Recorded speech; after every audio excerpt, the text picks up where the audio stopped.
क्या आपके रावण के जैसा 100 मुख है क्या है?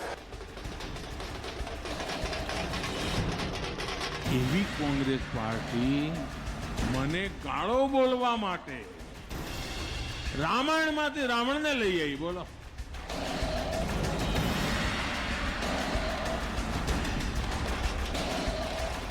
दो लोग 5 लोग प्रधानमंत्री की पूजा करते हैं और हिंदुस्तान का पूरा धन उनके हवाले कर दिया जाता है। इस मोदी के दौर में जीना है, इस आरएसएस के दौर में जीना है तो तौराम मचा दो।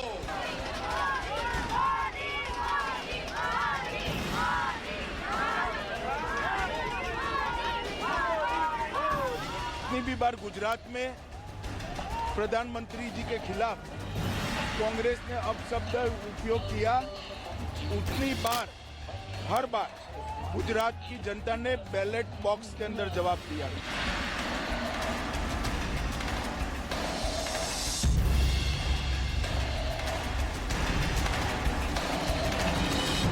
नमस्कार व्यूअर्स, मैं हूं अमीश देवगन और आप देख रहे हैं न्यूज 18 का विशेष कार्यक्रम आज साबरमती रिवर फ्रंट से। और हम अहमदाबाद में हैं। गुजरात चुनाव का पहला चरण संपन्न हो चुका है, समाप्त हो चुका है। अब नंबर गेम शुरू हो गया है। यानी अब यह समझने की कोशिश हो रही है कि जनता के मन के अंदर क्या है, यानी जनता की मन की बात क्या है। प्रधानमंत्री नरेंद्र मोदी ने गुरुवार को एक बड़ा रोड शो किया। इस रोड शो में बीजेपी का एक अनुमान है कि लगभग 15 विधानसभा कवर करी प्रधानमंत्री नरेंद्र मोदी ने। और इस रोड शो को अब तक का सबसे बड़ा और लंबा रोड शो माना जा रहा है। तो आज हम ग्राउंड जीरो पर है, जानने और समझने की कोशिश करेंगे कि कितना जोर है। मेरे साथ जनता जनार्दन है, तो जोरदार तालियां जनता के लिए, अहमदाबाद की, गुजरात की। आप सबका अभिनंदन है। मेरे साथ जुड़ रहे हैं भारतीय जनता पार्टी के धुरंधर प्रवक्ता नेता डॉक्टर सुधांशु त्रिवेदी, जो कि मेंबर ऑफ पार्लियामेंट, सांसद भी है भारतीय जनता पार्टी के। वारिस पठान है मेरे साथ, उनका अभिनंदन है। AIMIM के वरिष्ठ नेता है, प्रवक्ता है। रोहन गुप्ता है, कांग्रेस पार्टी के नेता है, प्रवक्ता है, उनका अभिनंदन है। जोरदार तालियां तीनों के लिए। और इस चर्चा की शुरुआत मैं करता हूं। आज डॉक्टर सुधांशु त्रिवेदी, जब हम बात कर रहे हैं साबरमती रिवर फ्रंट पर, तो सीधा सवाल तो यह बनता है कि पहला दौर संपन्न हो चुका है, समाप्त हो चुका है। कांग्रेस कह रही है कि 27 साल बाद हम बीजेपी को हराकर वापसी करने जा रहे हैं, इस बार कांग्रेस की सरकार। देखिए, प्रथम चरण के चुनाव के समाप्त होने के बाद प्रधानमंत्री श्री नरेंद्र मोदी जी का जो रोड शो हुआ है अहमदाबाद में, उसमें जिस प्रकार का अपार जन समर्थन और जिस प्रकार का स्नेह गुजरात की जनता का दिखा, वो ये बताने को काफी है कि इस मुकाम का अंजाम क्या होने वाला है। वो दर्शा रहा है कि भारतीय जनता पार्टी पूर्व के सभी कीर्तिमानों को ध्वस्त करते हुए इस चुनाव में रिकॉर्ड तोड़ ऐतिहासिक जीत प्राप्त करने वाली है। जहां तक कांग्रेस पार्टी की बात है, वो अनेक बार ऐसा प्रयास कर चुके हैं, मगर विगत 27 वर्षों में गुजरात की जनता ने उन्हें मौका नहीं दिया है। और अगर उन्हें अपनी तथाकथित जीत पर थोड़ा भी विश्वास होता तो उनके सबसे युवा और सबसे व्याकुल नेता गुजरात छोड़कर दूर दूर की यात्रा करते हुए नहीं चल रहे होते। लेकिन वहां से वो एनर्जी ले रहे हैं, वो एनर्जी ले रहे हैं वहां से। साहब, वो एनर्जी ले रहे हैं या गुजरात की कांग्रेस की एनर्जी ले रहे हैं? भाई, उनके लिए तो मुझे वो गीत याद आता है कि मानो गुजरात के कांग्रेस के नेता उनसे कह रहे हो, ओ दूर के मुसाफिर हमको भी साथ ले ले रे, हम रह गए अकेले रे। जी जी रोहन भाई, मैं आपका रुख करता हूं। बीजेपी कह रही है कि कल 10 लाख लोगों ने प्रधानमंत्री मोदी के रोड शो में भाग लिया। मैं आपसे जानना चाह रहा हूं, मैं आपसे समझना चाह रहा हूं, क्या कहना चाहते हैं आप, बताइए, बोलिए बोलिए। बीजेपी का हाल है यहाँ पे जी, जो बौखलाहट इसीलिए दिख रही है कि ये रोड शो प्लान नहीं था अमीश भाई। ये उनकी मजबूरी थी कि ये रोड शो करना पड़ा, क्योंकि पांव तले की जमीन इनकी खिसक चुकी है। और जो राउंड 1 का कल वोटिंग का रिजल्ट आया है कि कितना परसेंटेज, 10% वोटिंग अर्बन जो वेस्टर्न कहा जाता है बीजेपी का, वहां कमी हुई है। और हमारे शायर महोदय ने जो कहा कि वो दूर के, उनको मैं बता दूं, वो दूर से उनका पावर ये है, 100 सुनार की एक लोहार की। भारत जोड़ो यात्रा का एक एजेंडा है कि भाई हम देश को जोड़ के रखना है। ये पहला चुनाव होगा अमीश भाई जहां पे इनका कम्युनल एजेंडा, हिंदू मुसलमान पाकिस्तान सब फ्लॉप हो गया। गुजरात की जनता ने इस बार सिर्फ अपने लिए वोटिंग की है। तो पब्लिक भी ताली बजा रही है आपके ऊपर। मैं सीधा रुख करता हूं, मेरे में सुधांशु आपके पास आऊंगा, लेकिन वारिस पठान से पहले एक राय ले लेता हूं। सबको पता है कि गोधरा की आवाम ने परसों के दिन किसको दौड़ाया। किसको नाम ले? आप घबरा रहे हैं क्या? गाली बक रहे थे। घबरा रहे हैं आप? अरे घबराहट की इस बात की, डर तो इन लोग को है। मजलिस इत्तेहादुल मुस्लिमीन में बोल डरने और दीजिए। घबराने वाले की बात नहीं है, देखिए जमात अमित नहीं भाई। है।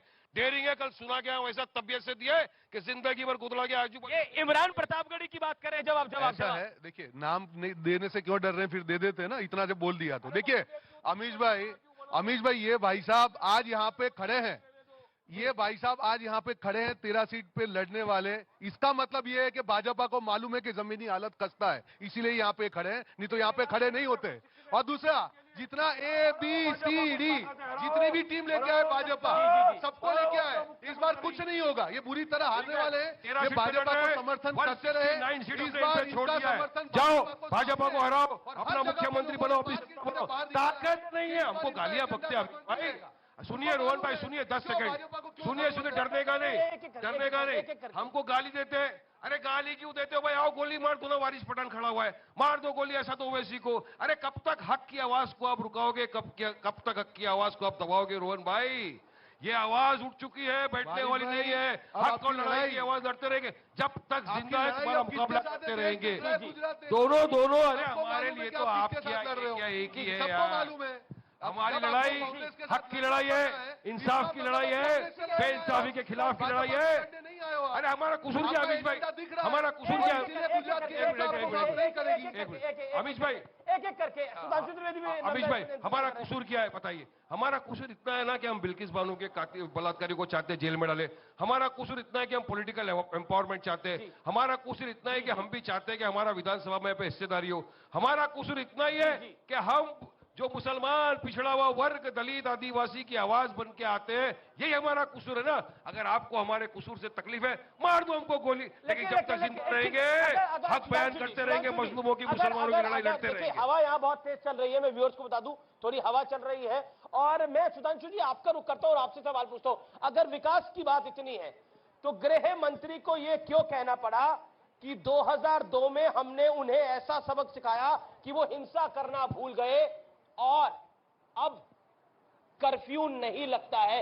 ये क्यों कहना पड़ा? देखिए अमीश जी, पहले तो आपने कहा हवा चल रही है, बिल्कुल हवा चल रही, बहुत जोर से चल रही है और हमारी तरफ चल रही है, इसमें किसी को कोई संदेह नहीं रहना चाहिए। और उसका प्रमाण क्या था, इसका भी उत्तर दूंगा। अभी रोहन गुप्ता जी ने कहा कि जो रोड शो था मोदी जी का वो प्लान्ड नहीं था। जनाब, जब बगैर प्लान्ड के 50 किलोमीटर चलने में दसियों लाख लोग आ गए तो सोचिए जनता का क्या हमारी तरफ वो है। अरे जब रात है इतनी मत वाली तो सुबह का आलम क्या होगा। और ये बोले, अब बताइए 13 सीटें लड़ रहे हैं। आज तक जितने चुनाव हुए हैं पिछले कुछ वर्षों में, MIM ने विधानसभा चुनावों में 1.3% सीटें लड़ी हैं और कांग्रेस कहती है कि वो MIM की वजह से हार गई। अरे भाई 1.3% सीटों से कोई हार गए, अब ये 13 सीटें लड़के उनको लग रहा उनकी राजनीतिक तेरहवीं करवा देंगे, वो 13 सीटें लड़के 182 में। तो ये एक दूसरे के प्रति अपनी कमी बता रहे हैं। हाँ, जो गृहमंत्री जी को कहना पड़ा उसका कारण हवा तेज चल रहा है। अरे टोपी संभालो, उड़ जाएगा। तेज चल रहा है हवा, ये इनकी हालत खराब है। हवा में 13 ही लड़ रहे हैं। टोपी वाले नहीं है, टोपी डालते नहीं है, कोई डालना भी चाहे तो डालते नहीं है भैया। एक भी टिकट नहीं दिया बीजेपी ने।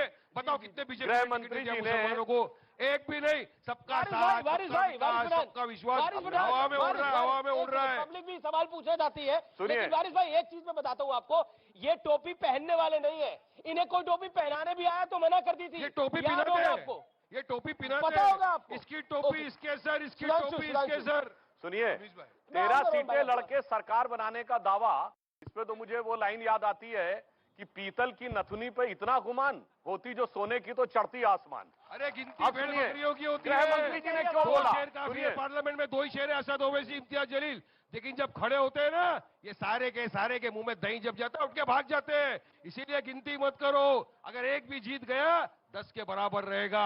10 गूंगे बहरों से बेहतर है जीता के भेजो एक दिलेर शेर को, मर्द मुजाहिद को जाकर लड़े और आंखों में आकर डाल के सवाल करें। जलील जो है वो शेर है, कांग्रेस पार्टी में कौन शेर है भैया बताइए रोहन गुप्ता? देखिए हमारे लिए हमारी जनता ही शेर है। हम इतने अहंकार में शेर, गीदड़ ये सब अब इसमें हमने नहीं पढ़ते हैं। ये जानवरों का काम, इन दोनों को मुबारक। मुद्दा यहाँ पे ये हमारे शायर साहब है, मैंने भी सीखा है कि बात करते हैं कि मैं एक ही चीज कहूंगा, एक कहावत है 100 सोनार की एक लोहार की। वो ये मानने वाले राहुल गांधी जी 4 बार यहाँ पे आए, उन्होंने एक एजेंडा सेट किया कि यहाँ पे कम्युनल राजनीति नहीं चलेगी। उन्होंने 8 वचन दिए, जो 8 वचन को हम जनता के पास लेके गए। और मैं आपको ये पहले आप मेरे सवाल का जवाब दो ना, बीच में मत बोलिए प्लीज। आप मेरे बीच में बोले थे ना, मेरा आवाज तो आपसे भारी है ना, फिर मेरे बीच में नहीं बोलना, ठीक है? उनके लिए बोल रहा हूँ, डिफेंड कर बोलेंगे, मैं तो आपका नाम भी नहीं दे रहा हूँ, मैं तो उनके लिए बोल रहा हूँ। वारिस पठान ने सवाल पूछा, वारिस पठान ने बोला अब मैच हो रहा है अहमदाबाद के अंदर, अब राहुल गांधी खेल रहे हैं मध्य प्रदेश राजस्थान के अंदर। अब बताइए अगर वो खिलाड़ी मैदान से बाहर क्यों है? अगर जंग लड़नी है मैदान में लड़ना होगा। वारिस पठान मैदान में है ना, ओवैसी मैदान में है ना, सुधांशु त्रिवेदी मैदान में है ना, नरेंद्र मोदी मैदान में है ना, अमित शाह जगत प्रकाश नड्डा मैदान में है ना, रोहन गुप्ता मैदान में है ना, आपके नेता मैदान में क्यों नहीं है?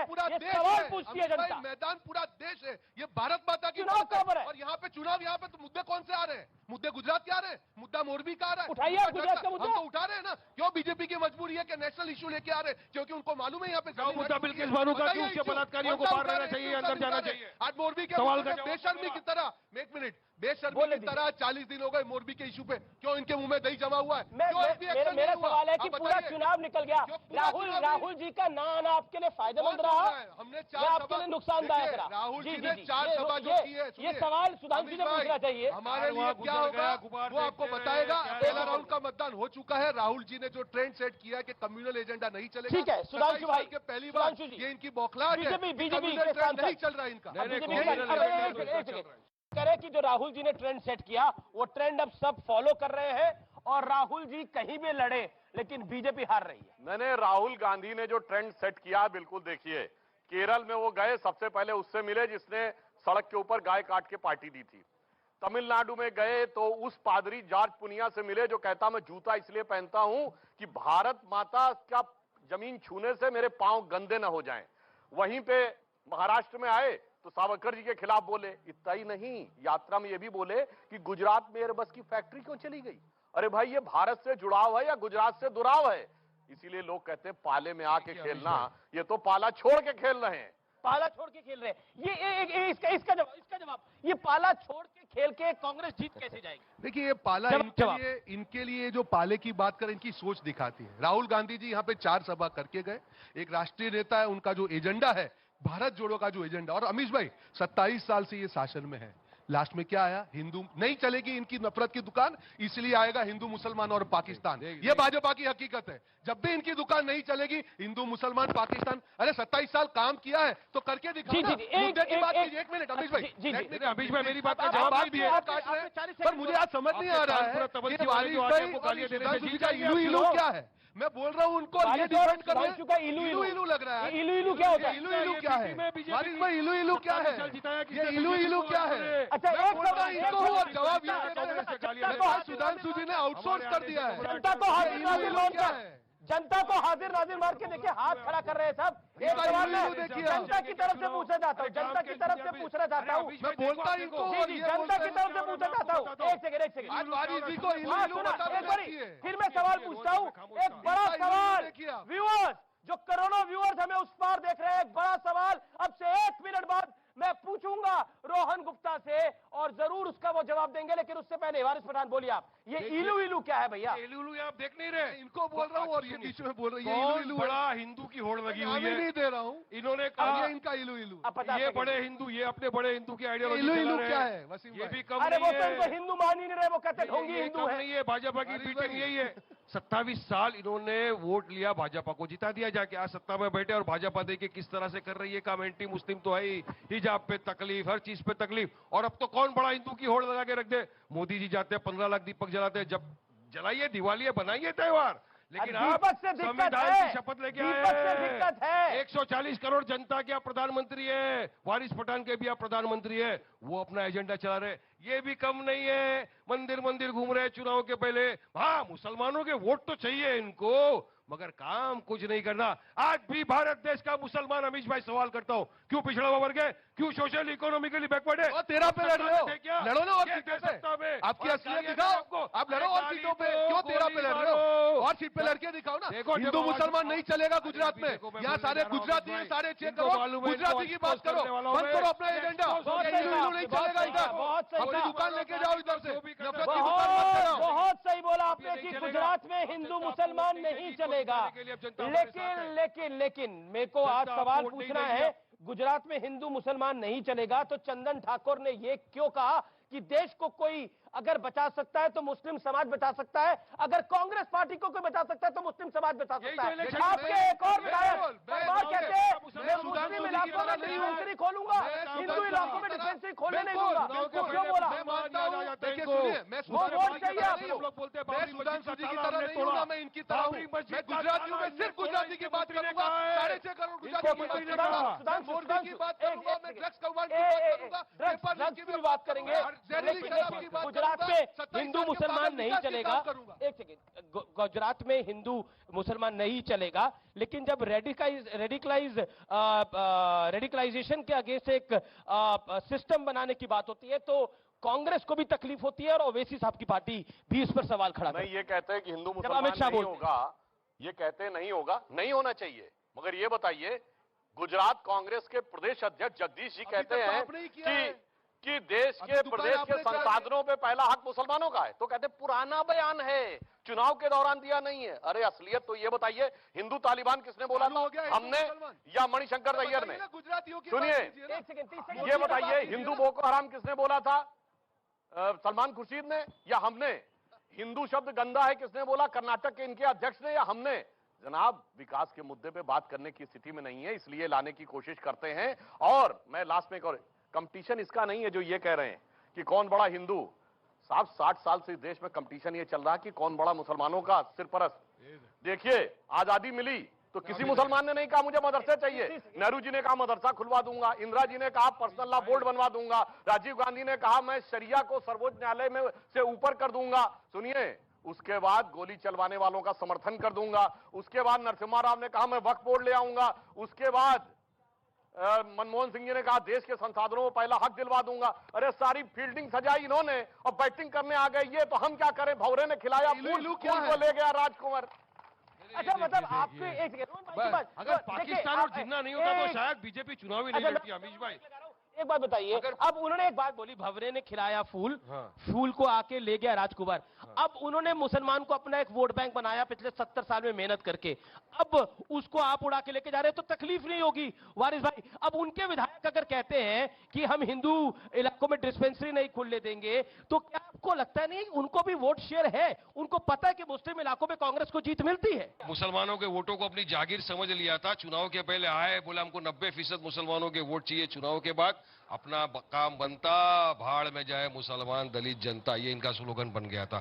कुछ नहीं किया इन्होंने।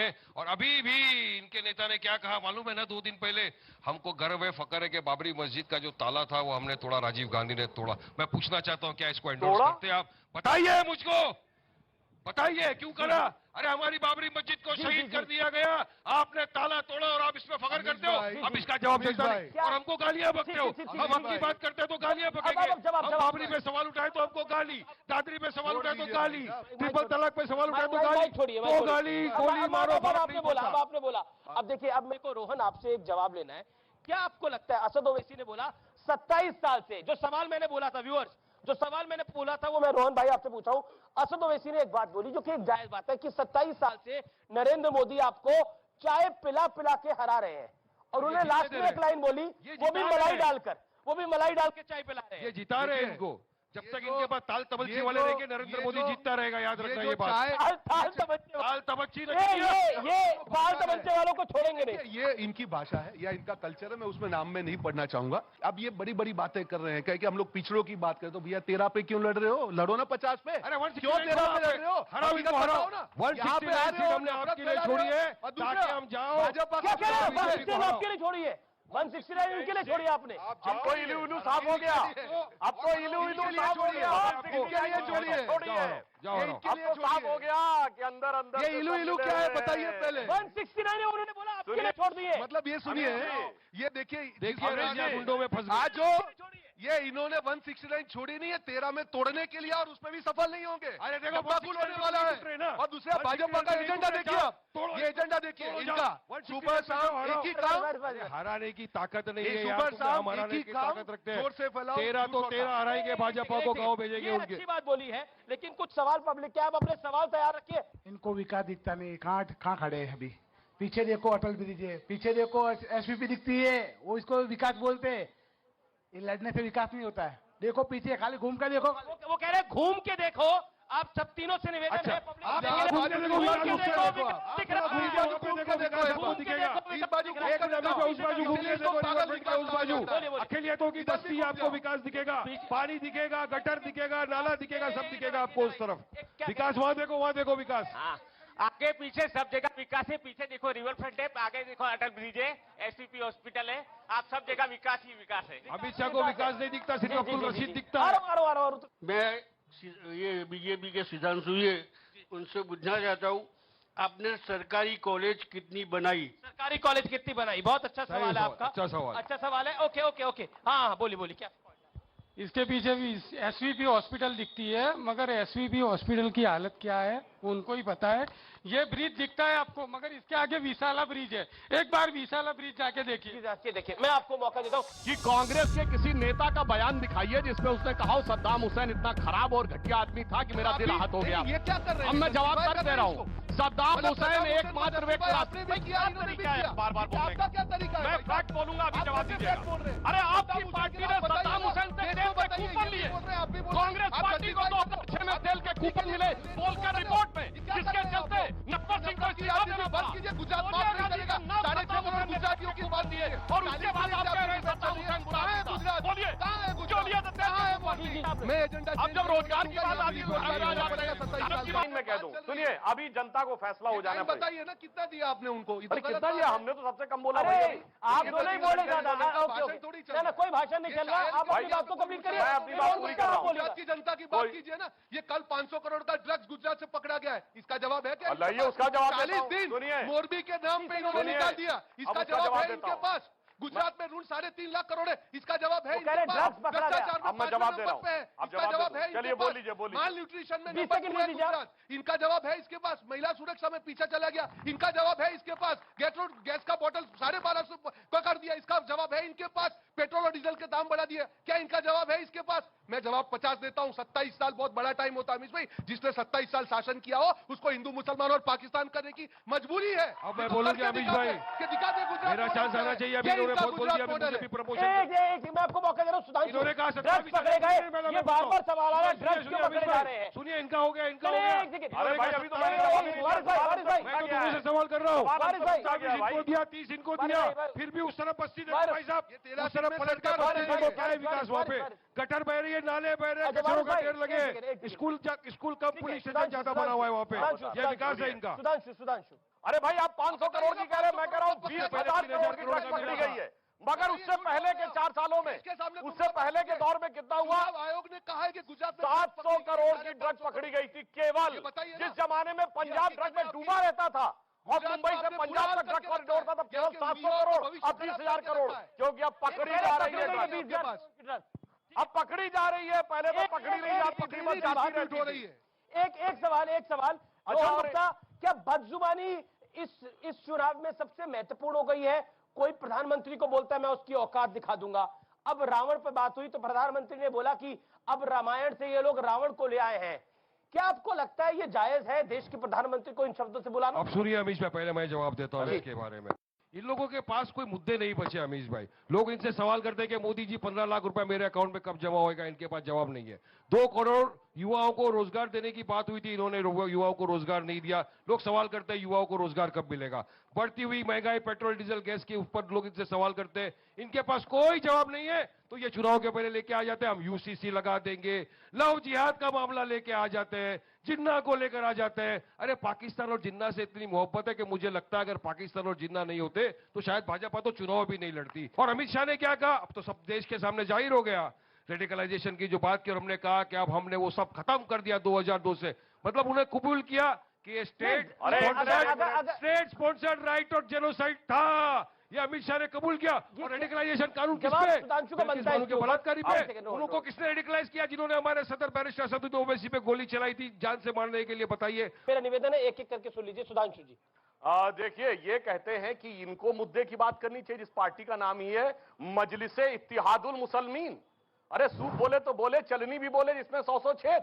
जो कहती है 15 मिनट के लिए पुलिस हटा दो, जो कहते हैं 20 करोड़ 100 करोड़ पे भारी पड़ेंगे, जिनके नेता ने ये बोला था कि जब मोदी पहाड़ पे चले जाएंगे और योगी मठ में चले जाएंगे तुम्हें बचाने कौन आएगा, ये बोलने वाले आज कहते हैं कि मुद्दे की बात करो। जनाब, मैं ये बात बताना चाहता हूं, बहिष्कार करो। आपके मेंबर ऑफ पार्लियामेंट ने कहा, बहुत अच्छी बात कही थी, संविधान की शपथ लेकर मेंबर ऑफ पार्लियामेंट बने। एक एक करके सुधांशु। कि कांग्रेस के किसी नेता का बयान दिखाइए जिसमें उसने कहा हो सद्दाम हुसैन इतना खराब और घटिया आदमी था कि मेरा दिल आहत हो गया। ये क्या कर रहे हैं? अब मैं जवाब तक दे रहा हूँ। सद्दाम हुसैन एकमात्र व्यक्ति क्या तरीका है बार-बार बोलने का? क्या तरीका है? मैं फैक्ट बोलूंगा, अभी जवाब दीजिएगा। अरे आपकी पार्टी ने सद्दाम हुसैन से तेल के कूपन लिए। कांग्रेस पार्टी को 2006 में तेल के कूपन मिले बोलकर रिपोर्ट में, जिसके चलते नटवर सिंह को इस्तीफा देना पड़ा। गुजरात माफ नहीं करेगा। 6.5 करोड़ गुजरातियों की बात दिए और उसके बाद आप कह रहे हैं सद्दाम हुसैन बुरा आदमी था। गुजरात बोलिए कहाँ है? क्यों लिया था तेल के कूपन? मैं एजेंडा अब जब रोजगार की बात आती है, धर्म की बात आती है, रोजगार पे आ जाते हैं।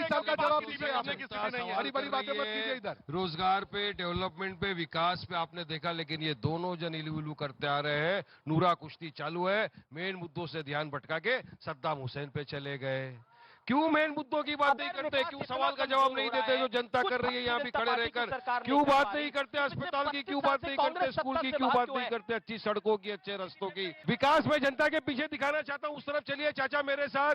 अरे कचरों के अंबाड़ पड़े हुए हैं, ढेर लगे हुए हैं, पानी नहीं है। क्यों पता है? क्यों पता है अमीश भाई? क्योंकि अखिलियतों की बस्ती है, ये बेचारे दलित गरीब मुसलमानों की बस्ती है, इसलिए वहाँ कोई विकास नहीं है। इस तरह मोदी के दोस्त लोग यहाँ विकास है। अखिलियतों का यहाँ विकास नहीं हुआ, बाकी लोगों का विकास हो गया।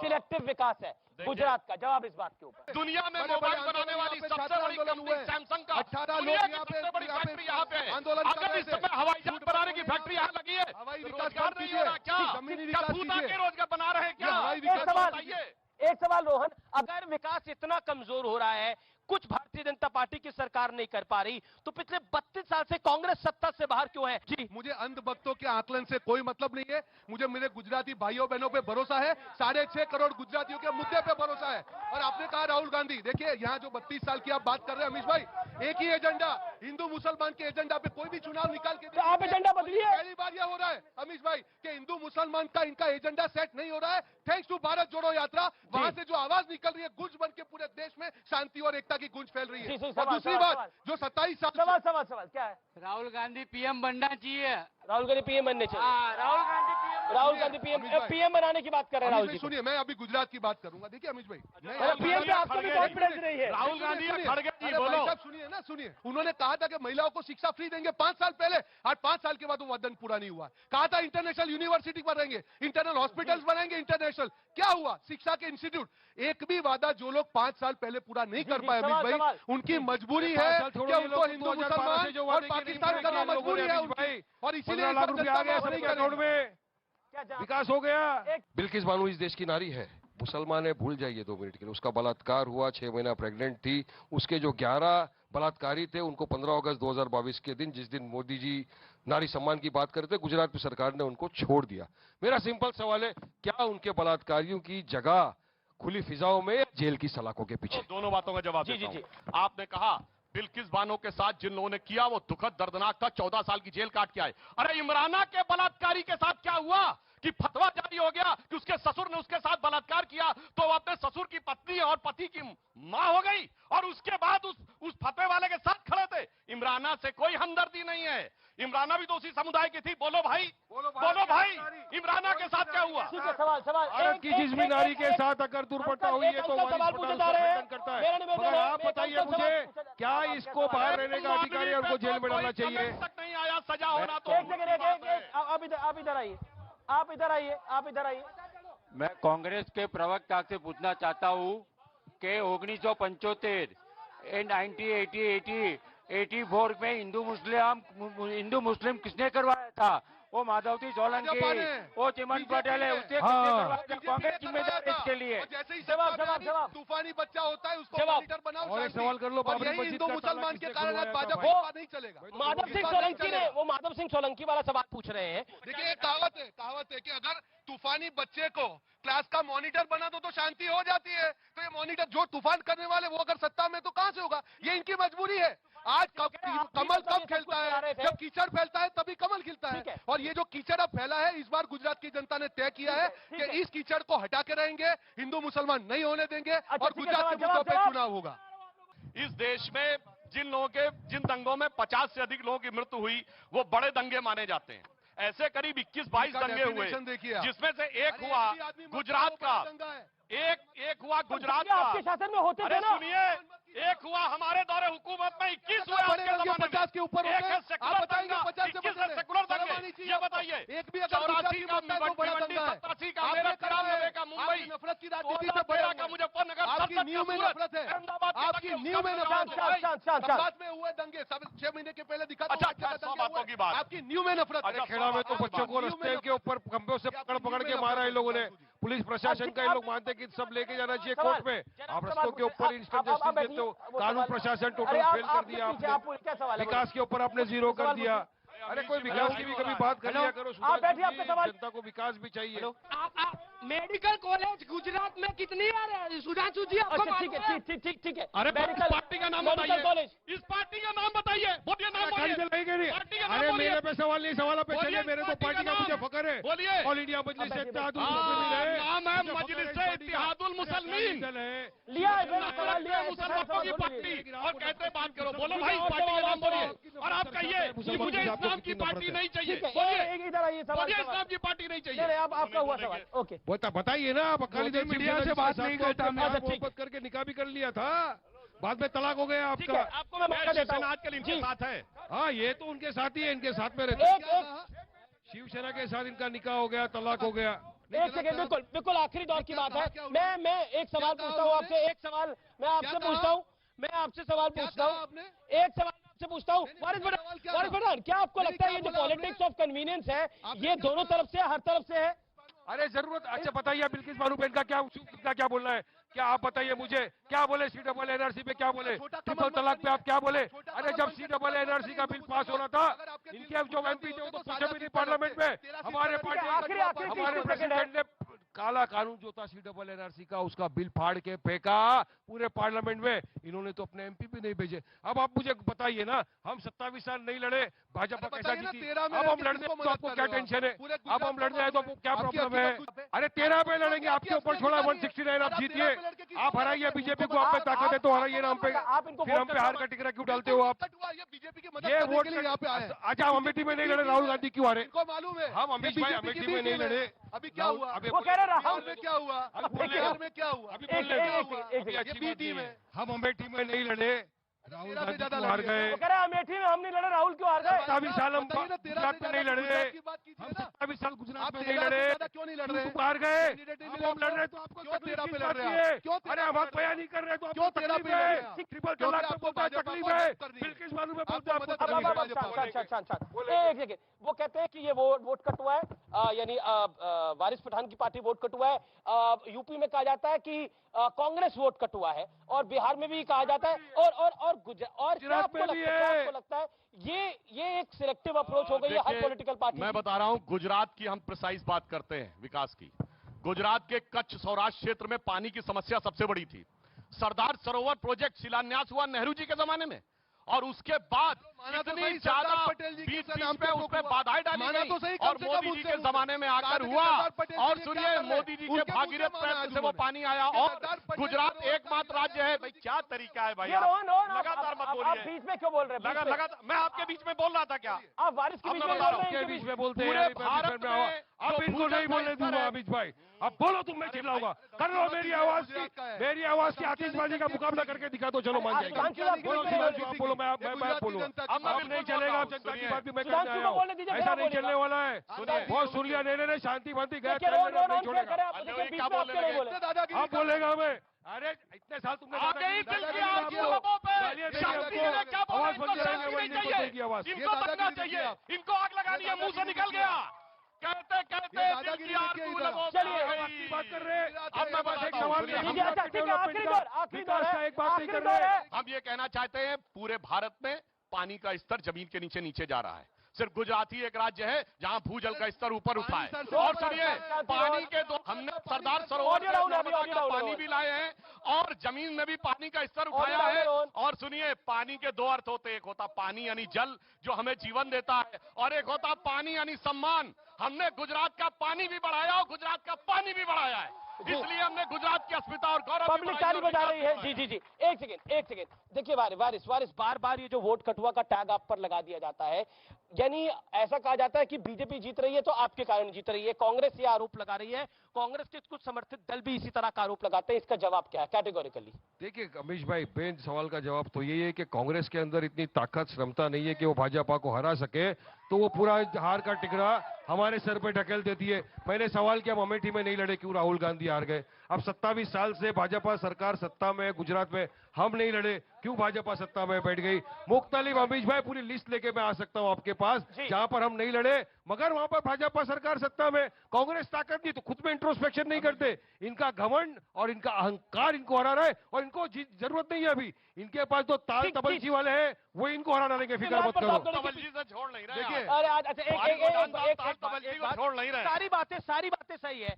गुजरात की जनता को ये बताइए, मैं सवाल आपसे तीसरी बार पूछ रहा हूं, अगर आप इतने सीरियस से गुजरात इलेक्शन को लेकर, तो राहुल जी और प्रियंका जी क्यों नहीं प्रचार करने के लिए इधर आए? नरेंद्र मोदी देश के प्रधानमंत्री होते हुए 2-2 रोड शो कर सकते हैं, इतनी सभा, इतनी रैलियां कर सकते हैं, अमित शाह गृह मंत्री होते हुए इतना काम कर सकते हैं, तो राहुल जी क्यों नहीं कर सकते? क्योंकि राहुल जी को मालूम, सुन लीजिए, जी आपने कहा जो 27 साल अगर शासन में दम होता तो प्रचार करने की जरूरत नहीं पड़ती। प्रचार क्यों करना पड़ रहा है? क्योंकि झूठ बेच रहे हैं। राहुल गांधी जी के 8 वचन जो आज भारत जोड़ो यात्रा से पहले यहाँ पे आके गए, वो 8 वचन को हम 1.5 करोड़ गुजरातियों के पास लेके गए, और हमको जो रिस्पांस मिल रहा है, हमको गुजरात की जनता पे भरोसा है, और हम लोग बात बता रहा हूँ, परिवर्तन इस बार तय है। गुजरात की बात परिवर्तन गुजरात के अंदर ये ABCD कोई पार्टी नहीं चलेगी। ये 13 सीट में लड़के इनको मदद कर रहे हैं, ये 13 सीट में सरकार बनाएंगे। अरे वोट कटवा आप क्यों नहीं हरा सके बीजेपी को इतने साल? बताइए क्यों नहीं हराया आपने, क्यों नहीं हराया आपने बीजेपी को? क्यों राहुल गांधी आ रहे हैं अभी अमेठी से? 13 सीट लड़ने वाले हैं, हमको बोल रहे हैं। फिर मैं कहना चाहता ये इलू इलू क्या है? लड़ाई लड़ रहे हैं। ये इलू इलू क्या एक है? कहावत है, आपने सुना होगा, गिरते हैं शह सवार ही मैदान जंग में, वो क्या लड़ेंगे जो मैदान छोड़ के खड़े। और ये ऐसा है कि 13 सीट पे लड़के आखिरी राउंड, ये लड़ाई आखिरी राउंड, गुजरात सीटें कितनी आ रही है किसकी? आखिरी राउंड सीटें कितनी? 125 प्लस कांग्रेस की आ रही है, और ये चुनाव गुजरात की जनता लड़ रही है, और अहंकार के सामने इस बार जीत के रहेंगे। मोदी के नारे लग रहे हैं। राहुल राहुल राहुल राहुल ओवैसी ओवैसी ओवैसी ओवैसी ओवैसी, हम भी चिल्लाएंगे। अपने नेता का नाम भारत माता की, मोदी जी, भारत माता की, वो कह रहे मोदी जी हिंदुस्तान जिंदाबाद, भारत माता की, हिंदुस्तान जिंदाबाद। इस खास कार्यक्रम में इतना ही। आप जनता का बहुत बहुत शुक्रिया, जोरदार तालियों से मैं आपका अभिनंदन करता हूं। फिलहाल इस खास कार्यक्रम में इतना ही। न्यूज़ 18 पर आप देखते रहिए। नमस्कार, जय हिंद।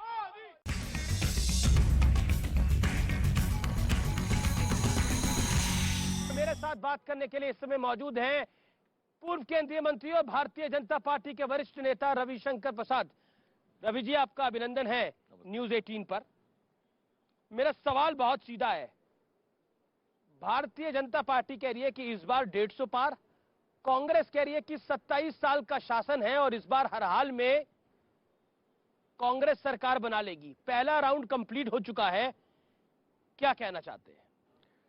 देखिए, हर पार्टी को अपने बारे में बड़ी बड़ी बात करने का अधिकार है, और जहां तक विपक्षियों का सवाल है, दिन में सपने दिखाने पर तो कोई पाबंदी नहीं है जी।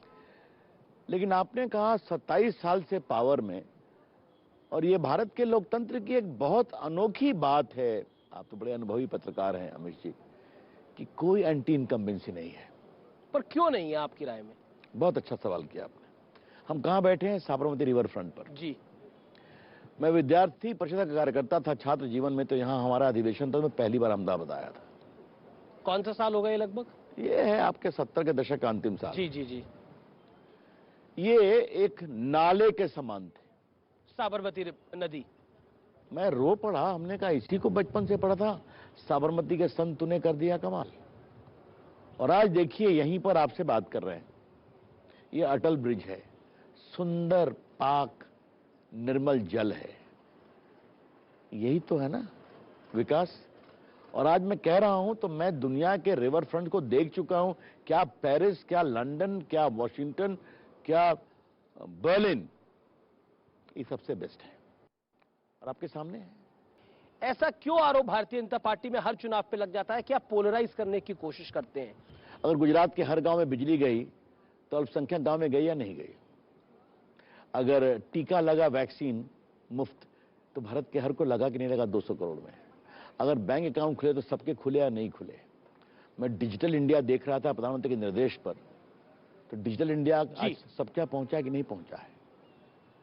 लेकिन जब देश के गृह मंत्री रेडिकलाइजेशन यूनिट बनाने की बात करते हैं तो तब दूसरी तरफ से आरोप आता है। आपने बहुत सही कहा, मुझे इसका जवाब देने दीजिए। जी जी। और ये आपके चैनल पर इसको देना बहुत जरूरी है। रेडिकलाइजेशन कंटेनमेंट यूनिट का पीएफआई के लोग रेडिकलाइजेशन नहीं करते हैं क्या? आज इंटरनेट के माध्यम से कई भोले भाले अल्पसंख्यक समाज के बच्चों को नहीं फंसाते हैं क्या? पर चुनाव से आने पहले क्यों नहीं? मैनिफेस्टो में कहा है, बोला कि 2002 में हमने ऐसे सबक सिखाया, अब कर्फ्यू नहीं लगता। ये कर्फ्यू वाली बात क्यों याद दिलानी पड़ी? अगर विकास इतना है, काम इतना है, काम बोल रहा है तो? जवाब बहुत स्पष्ट है। एक बार अपनी टीम को कहिए कि अहमदाबाद में कितने दंगे हुए थे, याद निकाल ले। 100 के ऊपर हुए थे, याद है आपको? इधर तो आज क्या शक्ति की गई? आज अहमदाबाद हो या बड़ौदा हो या सूरत हो, मुंबई के माफिया हफ्ता वसूलते थे कि नहीं वसूलते थे? आज सब ठंडा है ना। इसे ही कहते हैं सुरक्षा। और मैं बिहार से आता हूं अमीश बाबू, तो हमारे राष्ट्र कवि रामधास दिनकर की एक बड़ी फेमस कविता है। जी सुनाइए। क्षमा शोभती उस भुजंग को जिसके पास गरल हो। हम शांति के पुजारी हैं, लेकिन ये कोई मतलब नहीं है कोई हमें अशांत करेगा हम शांत रहेंगे। यही बालाकोट में भी दिखाया, यही उरी में भी दिखाया, यही बाकी भी दिखाएंगे। पर चुनाव में इसका मतलब क्या है? चुनाव में मतलब यह है कि कोई भी चुनाव हो, राष्ट्रीय हो या प्रादेशिक हो, जब गुजरात एक सरहद का प्रदेश है, समुंदर बगल में है, पाकिस्तान बगल में है, तो सुरक्षा भी इंपॉर्टेंट है। ठीक है, चलिए सुरक्षा की आप बात कर रहे हैं, लेकिन क्या आम आदमी पार्टी को लेकर कुछ असुरक्षा हुई है भारतीय जनता पार्टी में?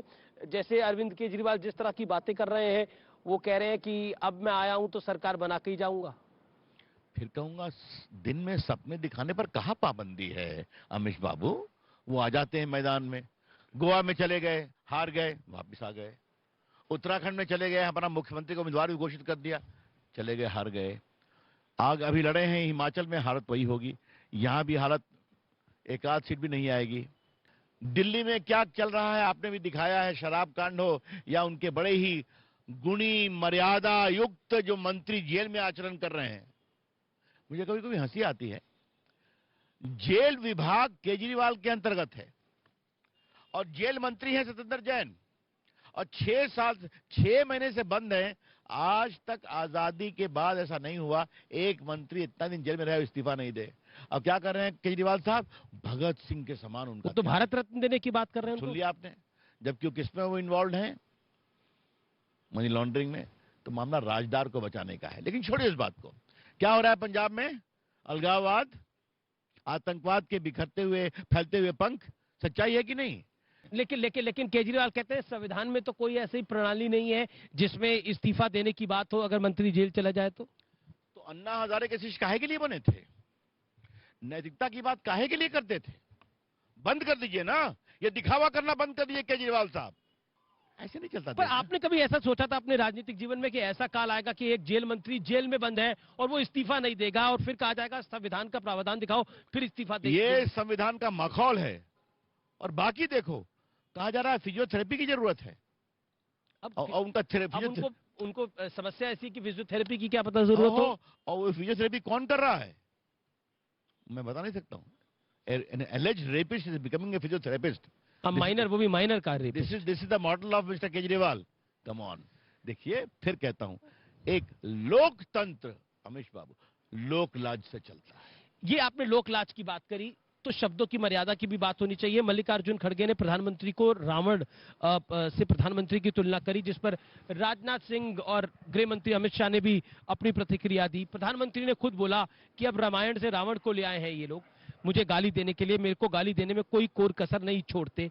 क्या आपको लगता है कि भारतीय जनता पार्टी बुना रही है इस गाली को? कांग्रेस कह रही है कि कहीं ना कहीं विक्टिम कार्ड खेल रही है। हम ही ने कहा था गाली पढ़ने के लिए, हम ही ने कहा था मौत के सौदागर की बात सोनिया गांधी ने जो कहा था, हम ही ने कहा था जहर की खेती, हम ही ने कहा मोदी हिटलर है, हम ही ने कहा मोदी को मार देंगे। और कौन थे वो? एक साहब, नाम छोड़ दीजिए, कि ये पीएम कभी नहीं बनेंगे। मैं कहता हूं मणिशंकर इनके चाय की दुकान खुलवा दें हम। और वो कौन साहब थे? 19 में क्या कहा था? चौकीदार, आगे भी नहीं बोल सकता। राहुल गांधी 7 में हारे, 12 में हारे, 14 में हारे, 17 में हारे, 19 में हारे, 22 में हारे, फिर भी ऐसा क्यों बोलते हैं? जी चलिए, मेरा अगला सवाल है कि प्रधानमंत्री का रोड शो हुआ गुरुवार को और करीब करीब बीजेपी का दावा है 10 लाख लोग इसमें जुटे। कांग्रेस पार्टी कह रही है कि ये सब कुछ दिखावा है, मेहनत इसलिए करनी पड़ रही है क्योंकि चुनाव हार रही है भारतीय जनता पार्टी, इसलिए इतनी मेहनत करनी पड़ रही है। राहुल जी तो वहां भारत जोड़ो यात्रा में मार्शल आर्ट से एनर्जी ट्रांसफर सिखा रहे हैं। आज आप मुझे बहुत हंसा रहे हैं, इस धूप में भी साबरमती किनारे मुझे हंसा रहे हैं। अरे हवा भी ठंडी ठंडी चल रही है थोड़ी थोड़ी। हम मेहनत कर रहे हैं, आपको रोका है क्या? खड़गे साहब, आप भी निकालिए ना यहाँ पर, आपके लोग तो लड़ रहे हैं ना। आप एक दिन, मोदी जी तो अकेले घूम रहे हैं, एक दिन आप एक रथ पर सोनिया जी, आप, राहुल जी, प्रियंका जी, खड़गे जी निकल जाइए। और जितना मोदी जनता आई, इसका एक कतरा भी आ जाए तो मैं राजनीति छोड़ दूंगा। देखिए, हमारा फिर कहना है, राहुल गांधी प्रचार क्यों नहीं कर रहे हैं? क्योंकि वो अपने ऊपर हार का एक और ठीकरा नहीं लेना चाहते। जयराम रमेश का एक बयान आया, जो कांग्रेस के मीडिया चीफ है, कि यूसीसी की बात भारतीय जनता पार्टी इसलिए करती है चुनाव के बीच में क्योंकि वो चुनाव को पोलराइज करना चाहती है, यूनिफॉर्म सिविल कोड की बात। और हम देखें, ट्रैक रिकॉर्ड है, उत्तराखंड के चुनाव से पहले आपने ऐसे ही करा, गुजरात के चुनाव से पहले हर्ष सांघवी और भूपेंद्र पटेल की सरकार इसको लेकर आई, क्यों? देखिए, एक बात पहले कह दूं जी, जब से जनसंघ बना है तब से यूसीसी हमारा कमिटमेंट है मैनिफेस्टो में। 14 के भी और मैनिफेस्टो में था, 19 के मैनिफेस्टो में। बिल्कुल, लेकिन लागू तो चुनाव से पहले किया। एक मिनट सुनिए आप। कांग्रेस पार्टी देश के किसी भी महत्व के मुद्दे पर हमेशा डबल गेम खेलती है और यही हाल यूसीसी पर है। मैं फिर पूछ रहा हूं, जयराम रमेश, कृपया करके आप यूनिफॉर्म सिविल कोड पर अपना स्टैंड क्लियर करेंगे? अब आपसे मैं कह रहा हूं, आर्टिकल 370 गया, भव्य राम मंदिर बन रहा है, ट्रिपल तलाक खत्म हो गया, ये भी होगा। हम जो कहते हैं करके दिखाते हैं। पहला राउंड हो गया, दूसरा राउंड होगा। बीजेपी का कितना नंबर है? नंबर देखना और देना अमीश देवगन जी का काम है। पर आपकी राय क्या है? मेरा कहना यह है, ये जीत अभूतपूर्व, ऐतिहासिक, प्रामाणिक और सबसे बड़ी जीत होगी। और मतलब आप कह रहे हैं कि ये बारी 130 पार, 120 पार हो जाएगा? कुछ भी हो सकता है, कुछ भी हो सकता है जी। चलिए, आने वाले दिन बताएंगे, कुछ भी हो सकता है। तो ये थे रविशंकर प्रसाद साबरमती के रिवर फ्रंट से, खासतौर पर हमारे साथ आए। बहुत बहुत शुक्रिया रवि जी आपका हमारे से बात करने के लिए।